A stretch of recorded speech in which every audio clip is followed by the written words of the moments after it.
Olá, como está? Quero saudar a todos com a gloriosa paz do nosso Senhor e Salvador Jesus Cristo. Estou aqui para dar continuidade ao nosso estudo parte 1 sobre o capítulo 6 de Isaías, onde ali a gente extraiu um estudo maravilhoso que fala sobre a santidade de Deus, a glória de Deus, a finitude do homem e a misericórdia de Deus. E nós vamos estar agora tratando a partir da finitude do homem, porque nós já falamos anteriormente na parte 1 sobre a santidade e a glória de Deus. Vem comigo, vamos juntos aqui aprendermos a palavra de Deus. Aproveito aqui para pedir que você dê o seu like,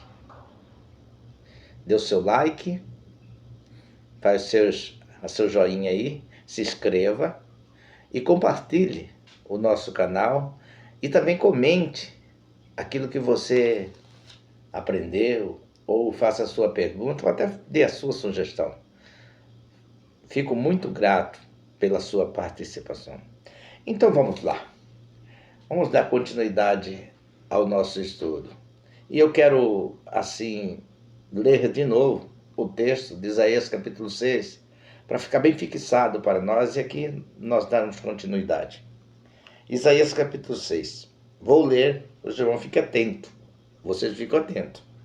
No ano em que morreu o rei Uzias, eu vi o Senhor assentado sobre um alto e sublime trono, e o seu séquito enchia o templo. Os serafins estavam acima dele, cada um tinha 6 asas, com 2 cobriam seu rosto, com 2 cobriam seus pés e com 2 voavam. E clamavam uns para os outros, dizendo: Santo, Santo é o Senhor dos exércitos, toda a terra está cheia da sua glória. E os umbrais das portas se moveram com a voz do que clamava, e a casa encheu de fumaça. Então disse eu: ai de mim que vou perecendo, porque habito no meio de um povo de impuros lábios, e os meus olhos viram o Rei, o Senhor dos exércitos. Mas um dos serafins voou para mim, trazendo na sua mão uma brasa viva, que tirara do altar com uma tenaz, e com ela tocou a minha boca e disse: eis que isso tocou os teus lábios, e a tua iniquidade foi tirada, purificado o teu pecado. Então nós vamos dar continuidade, mostrar nesse texto a fragilidade que Isaías se contemplou nele. Quando ele viu o rei, o Senhor, ele disse: ai de mim que vou perecendo. Eu tenho problema seríssimo com essas coisas espirituais. Eu devo muito a Deus. E habito também no meio de um povo de impuros lábios. A morte está certa para mim. Ah, eu vi o Senhor, e agora o que eu vou fazer? A Bíblia diz assim, que as misericórdias do Senhor são as causas de nós não sermos consumidos. A misericórdia de Deus, do Senhor, são as causas de nós não sermos consumidos. Eu quero começar a ler um texto em Salmo capítulo 8, verso 4, que diz o seguinte: que é o homem mortal para que se lembre dele, e o filho do homem para que o visites? Aqui a Bíblia não está desprestigiando e nem banalizando o homem, mas ela está tentando dizer qual é a sua estrutura. A sua estrutura não é muito legal, não. Não se ache, não. Não se dê uma de bambambam. Não. Aqui o texto diz assim: o que é o homem mortal? Nada. O sábio, ele diz o seguinte, que o homem ele vive 60, 70 anos. A partir dos 70, 75 é enfado e canseira. Enfado e canseira. Isso foi o homem que viveu bem, que teve riquezas, que teve, sabe, viveu a vida até esbanjando de bem-estar, bem social. Um homem, sabe, bacana. que ele diz assim na sua palavra, que ele diz assim que tudo que o coração dele desejou nunca faltou. Nós estamos falando de Salomão. Nunca faltou o que desejou o seu coração. Mas na sua velhice ele entendeu que tudo que havia, tudo que há debaixo do sol não passa de mera vaidade. Não passa de mera vaidade. Ou seja, ele está dizendo tudo vai passar, tudo vai acabar. Sabe? Nós somos frágeis. O homem tem um tempo. O homem tem um tempo de validade. As células do corpo vão enfraquecer. A nossa estrutura física vai perecer. A nossa pele vai, sabe, sofrer o dano do tempo. Os nossos cabelos vão ficar brancos. E a estrutura de força, ela também acabará. E nós iremos o sepulcro dos nossos pais. É isso que a Bíblia está dizendo. Eu quero dizer uma coisa para você e fazer até uma pergunta. Você sabe qual é a distância da Terra e o Sol? Sabe quanto é a distância da Terra e o Sol? 149 milhões de quilômetros entre a Terra e o Sol. Você sabia que dentro desse Sol há possibilidade de colocar ali dentro 1,3 milhões do nosso planeta, da nossa Terra? Você sabia disso? Que coisa, né? Incrível! Você sabe, já viu falar que só na nossa galáxia existe 200 bilhões a 400 bilhões de estrelas? Já ouviu falar sobre isso? Você já ouviu falar de uma maior estrela que até agora detectaram o tamanho dela? Ela chama a estrela VW Spook. E ela tem, vou pensar assim, ela cabe dentro dela 2.100 Sol desse que nós estamos falando, que cabe 1,3 milhão de terra dentro. Essa estrela está distante de nós a 9.500 anos-luz. A velocidade da luz. Se você viajar na velocidade da luz, você vai passar 9 anos. Você vai passar todo esse tempo viajando na velocidade da luz para que chegue lá. É incrível as coisas que o Senhor fez. Os cientistas, eles vão estudando e vai pensando que vai achando o fim. Quando ele pensa que achou o fim, ele descobre um novo começo. Um novo começo. Irmão, a coisa é maravilhosa. A coisa é gloriosa, a coisa é grande. E uma das coisas interessantes é que a Terra, o planeta em que nós vivemos, ele foi criado no mesmo tempo disso, sabe?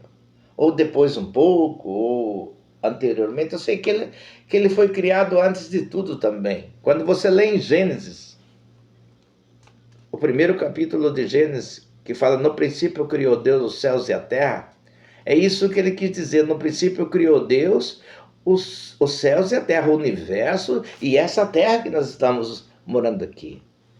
Já estimaram que essa terra que nós moramos, ela tem 4,5 bilhões de anos. Mas o texto em Gênesis diz assim: no princípio criou Deus os céus e a terra. E uma das coisas interessantes é que ele fala que a terra era sem forma e vazia. Ou seja, quando ele criou, ela não tinha forma. Era uma bola preta, desorganizado, escuro, nesse mundo do universo, nessa negridão de estrela, misturado com estrelas. ali estava a nossa terra, pequenininha, sem forma e vazia. A terra é como se fosse um grão de areia no meio de uma praia. E ela estava ali. E quando Deus resolve organizar essa terra, ele começa a organizar ela. O texto em Gênesis vai dizendo tudo. No princípio criou Deus a terra era sem forma e vazia. E disse Deus, haja isto, e foi criando as coisas. Entendeu? Esse tempo de criação, por exemplo, quando ele começou a criar a erva, começou a criar os peixes, começou a criar os animais, começou, enfim, criar todas as coisas. Ele criou a lua, o sol. Esse tempo não dá de se contar. Não tem possibilidade de calcular. A Bíblia diz que um dia para o Senhor é como 1000 anos como um dia. Nós somos vendidos ao tempo. Deus não. Então, esse tempo nem se sabe quanto é. Mas uma coisa é certa, a história começa dizendo que ele deu uma organização nessa terra que já existia há muitos bilhões de anos. Quando Deus foi criando, a última criação de Deus, a coroa da criação, foi o homem. Ele já chegou, achou tudo pronto. Comida, alimento, animais, peixe, é tudo pronto. Sol, os rios, tudo pronto. E o que aconteceu? Deus criou o homem e colocou ali.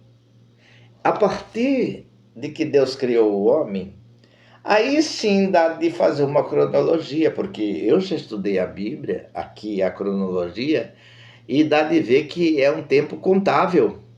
Dá de contar. Para você ver que de Adão até Abraão perfaz um total de quase 12.000 anos. De Abraão até Jesus perfaz um outro total de quase 12.000 anos. E quando nós falamos de Jesus até o presente momento, nós aqui, faz outros 2.000 anos. Então nós estamos no 6º milênio da história do homem. 6º milênio da história do homem. E nós estamos entrando para o ano sabático, que muitos estudam, falam que é o ano de Deus, o ano sabático, que até agrega com a vinda de Jesus, que é o descanso da igreja. Enfim, o que eu quero dizer para nós todos é que a criação do homem, Adão, até nós hoje, é pequenininha. O tempo é pequeno em relação a essa estrutura que nós não sabemos quando foi criado e em que distância Deus separou uma coisa de outra, porque havia uma necessidade. Imagina uma estrela que cabe 2.100 sol, tem que estar longe demais. Ela tem que estar nessa medida que eu acabei de falar. E Deus sabe de todas as coisas. O Senhor, Ele sabe de todas as coisas. Você sabia que a Terra, nossa Terra, ela é composta de 75% de água e 25% de terra? 75% de água. Temos Oceano Pacífico, Oceano Índico, Oceano Atlântico. E temos os mares que o planeta mostra, o globo mostra, os mares. E temos os golfos, e temos os rios também, e temos os córregos. E quero informar a você que existem águas subterrâneas, águas que embaixo de nós estão lá como rio. 75% de água. Se nós fizermos uma viagem do Rio de Janeiro até o Oriente Médio, nós vamos ter que atravessar o Oceano Atlântico, sabe, em sua totalidade. Nós vamos precisar de 14 horas de voo em cima das águas. Eu estou falando do Oceano Atlântico. E quando nós vamos analisar assim, de uma forma geral, os mares, existem cavernas internas sabe, dentro dos mares, submarinas, cavernas. Existem abismos, sabe? Existem abismos dentro dos mares, crateras. Existem até vulcões. Existem ali vulcões ativos dentro do mar. Existem lugares, por exemplo, as fossas das Marianas, ela chega a 4.000, quase 4.000 quilômetros de profundidade. Triângulo das Bermudas, sabe, irmão? É água, água e água. E eu quero dizer uma coisa, agora eu vou entrar na palavra de Deus, que diz assim, Isaías 40:12. Eu quero pegar Isaías 40:12. 40:12. Vamos lá. Quem mediu com o seu punho as águas e tomou a medida dos céus a palmos? Quem mediu com o seu punho as águas e as medidas dos céus aos palmos. Deus, tudo isso que eu falei de águas, Ele mede todas elas com o seu punho. E os céus, que nós falamos que existem 9.500 anos-luz para chegar naquela estrela, Ele usa a medida de palmos. Palmos, palmos, palmos. Esse Deus é grandioso. Ele é grandioso. Não tem como pensar em medir a sua estrutura. Ele habita na luz inacessível. Ninguém pode compreendê-lo em sua totalidade. Em Isaías capítulo 40, de 15 a 17, diz assim: eis que as nações são consideradas por ele como uma gota em um balde, como o pó miúdo das balanças, eis que lança às ilhas coisas pequeníssimas. Ou seja, ele considera todos os nossos continentes, os mares, tudo que existe, que você possa ver, que você possa pensar, ele considera como um pingo de água. Você já viu aquela torneira que você fecha e pinga uma água? Essa aí que ele considera as nações como um pingo num balde. E ele diz assim também, que ele considera os homens como gafanhotos. Isaías capítulo 21 e 22. Porventura não sabeis? Porventura não ouvis? Ou desde o princípio não vos notificou isto mesmo? Ou não atentaste para o fundamento da terra?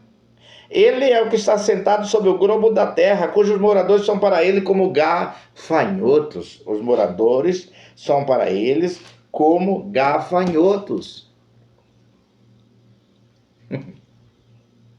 Tem muita gente aí querendo dar uma de soberbo, uma de grande. Eu fico imaginando as guerras que existem no nosso mundo. A Ucrânia guerreando com a Rússia com a Ucrânia, os Estados Unidos entrando para fazer a sua parte. Enfim, nós estamos à beira de uma guerra mundial, terceira guerra mundial. É terrível pensar que o homem começa a guerrear um com o outro. E Deus, eu fico vendo esse Deus que nós estamos falando, ele olha de lá de cima e vê bastante soldadinho guerreando, sabe? Essas coisas de canhão, de mísseis, sabe? Mísseis que atravessam o continente, mísseis sofisticados, as bombas, Deus enxerga como uma brincadeira de soltar traque, de soltar fogos, como diz a tradição em época de São João. Considera como traque, pá, pá, como estouro de salão. E os homens aqui com um míssil, se ele detonar, destrói uma parte da população. Veja quem somos. Nós não somos nada.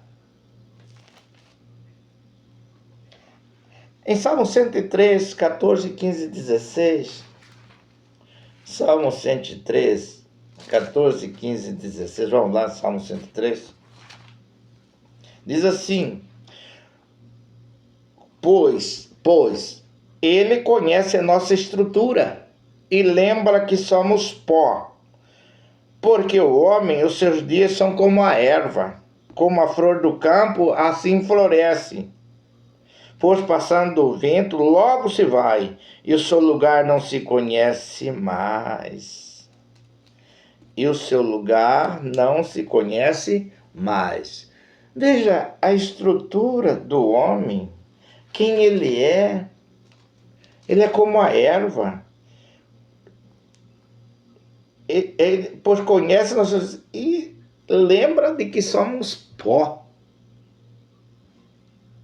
Nós somos pó. Ninguém é tão bom. Ninguém é tão herói. Ninguém é tão perfeito. Para que a soberba? Para que a exaltação? Precisamos de compreender isso. Precisamos de entender a humildade e o amor de Deus. Ele é tudo. Nós precisamos dele. Eu preciso de baixar a guarda. Eu preciso entender a minha estrutura. Eu preciso de me colocar, de me estabelecer em meu lugar. E Deus no lugar dele. Essa é a estrutura do homem. Essa é a estrutura do homem. E eu quero dizer para você uma coisa, que no livro de Jó também tem a estrutura do homem. Jó passou por tudo isso. E aqui diz o seguinte, 14, 1. O homem é nascido de mulher, é de bem poucos dias e cheio de inquietação. Sai como a flor e seca. Foge também como a sombra e não permanece. No 5, visto que seus dias estão determinados, contigo está o número dos seus meses, e tu lhe puseste limites, e não passará além deles. Mas morto, no 10 diz assim, mas morto o homem é consumido sim, rendendo o homem o espírito, então onde está?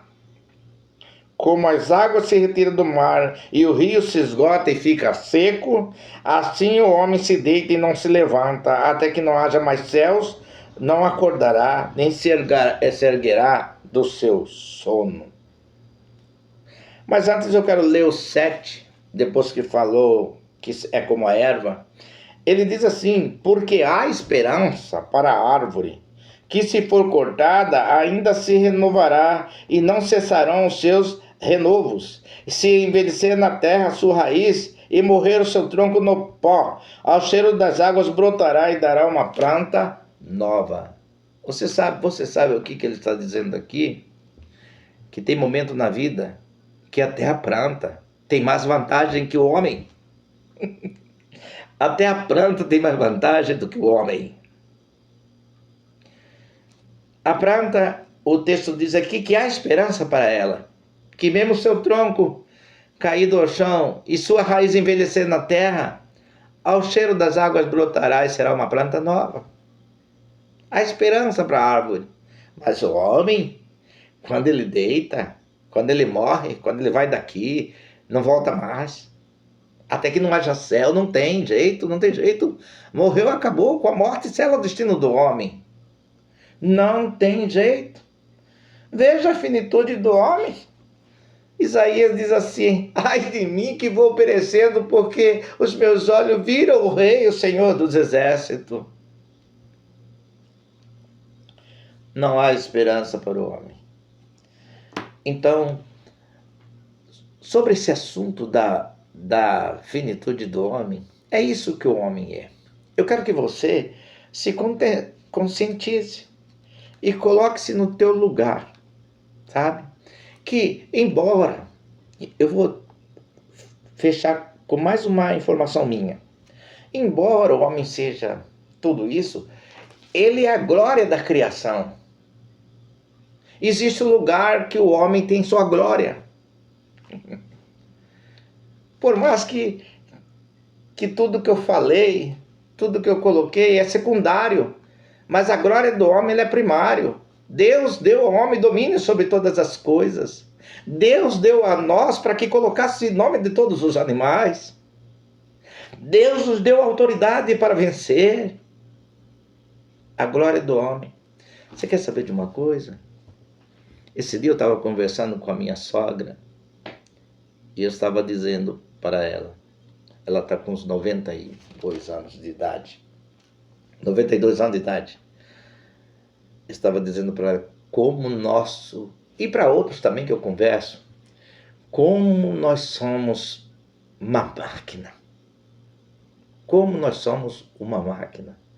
Deus nos criou perfeito. Os órgãos trabalhando todos sincronizados.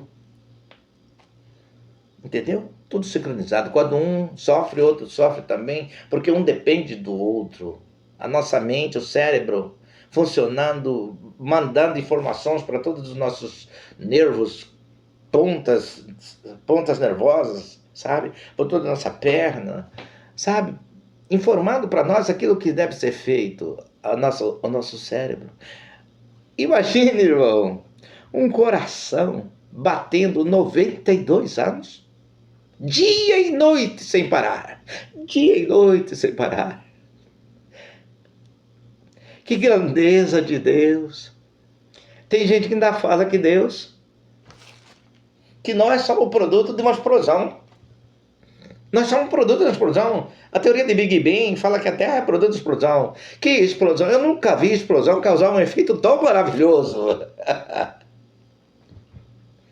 Eu nunca vi uma explosão causar um efeito tão maravilhoso.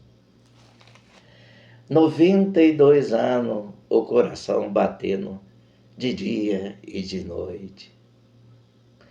Você sabia que a dor é um agente necessário?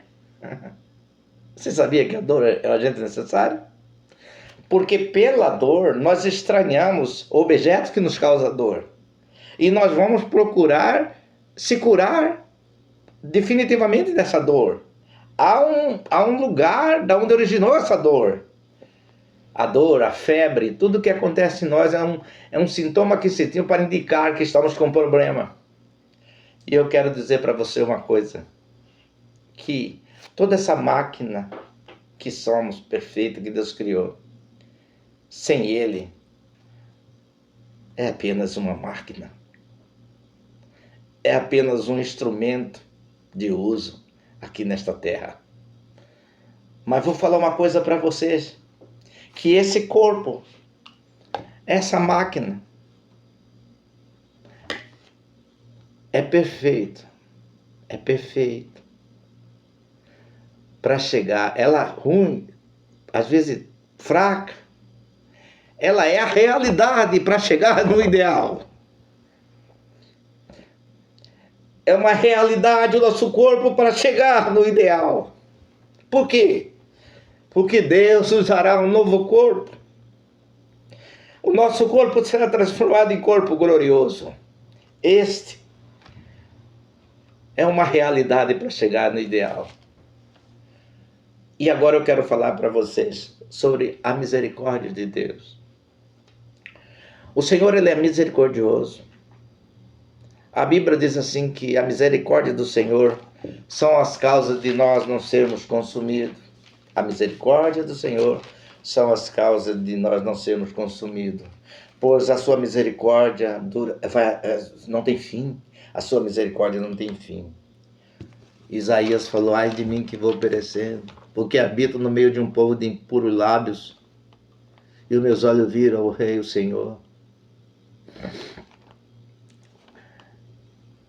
A misericórdia, o misericordioso, a misericórdia, ela é mãe da solidariedade.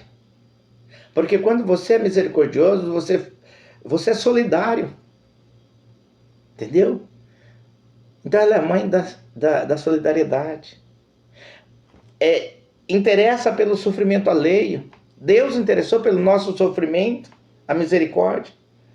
É a disposição de ver as pessoas confortáveis, as pessoas no estado melhor. Tratar das pessoas com amor, como Deus tratou, brandura, mesmo ela não merecendo,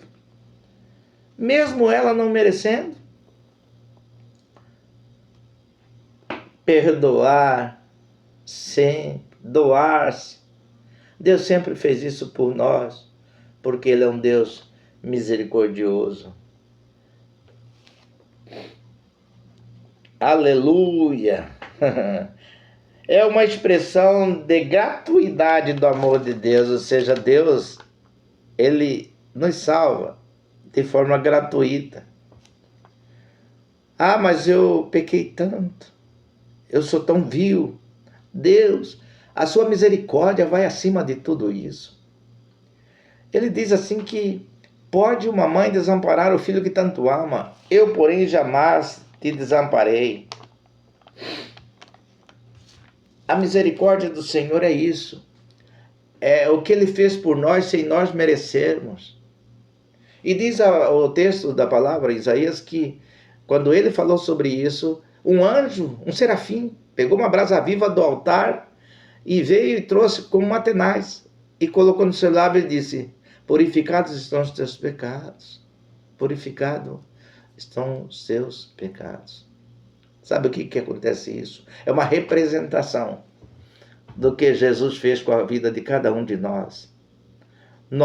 A Bíblia diz assim que Deus nos vivificou, em Efésios 2, estando nós em ofensas e pecado, em que noutro tempo andaste segundo o curso deste mundo, segundo o principado da potestade do ar, que opera agora no filho da desobediência. Mas Deus, com seu amor, nos salvou e nos colocou, enfim, Ele nos deu vida.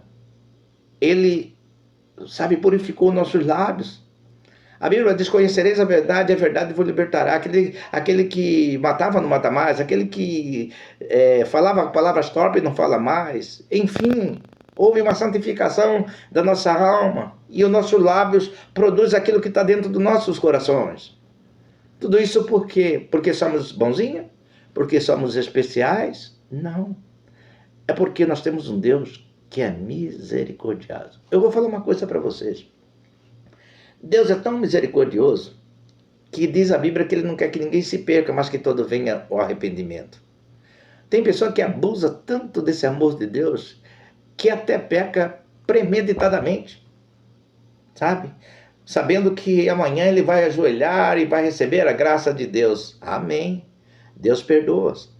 Mas também quero dizer para você, você não sabe o dia de amanhã. Você pode dormir com o seu pecado e acordar fora de Deus. Fora de Deus, porque você não reconciliou com Deus. Então é um perigo danado.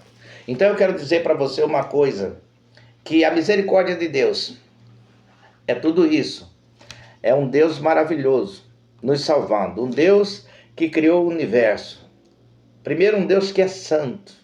Primeiro, um Deus que tem a sua glória. Primeiro, um Deus que criou o universo. Um Deus que organizou a terra. Um Deus que formou o homem. E temos agora a cronologia até hoje de quase 6 mil anos na história, indo para o 7º milênio da história. Esse Deus é maravilhoso. Ele é um Deus da história. Ele é um Deus da história. Ele atravessa de um tempo para outro. Ele é eterno. Amém, meus irmãos? Eu quero terminar aqui dizendo a você que estou muito satisfeito de poder compartilhar a palavra de Deus. Hoje é maravilhoso, senti muita presença de Deus aqui. E eu quero que você também, ao ouvir, possa estar sentindo ou ter sentido. E vai ajoelha no teu quarto e clame a Deus, um Deus que é isso que nós falamos aqui pela palavra. E Ele certamente vai ser misericordioso. E vai te dar uma visão de paz, de alegria e de gozo. Uma visão de que você, mesmo sendo fraco, é forte. Mesmo sendo insuficiente, limitado como a erva, você tem uma glória de Deus na tua vida. Que Jesus te abençoe. Que Jesus te dê paz, que Jesus te dê alegria.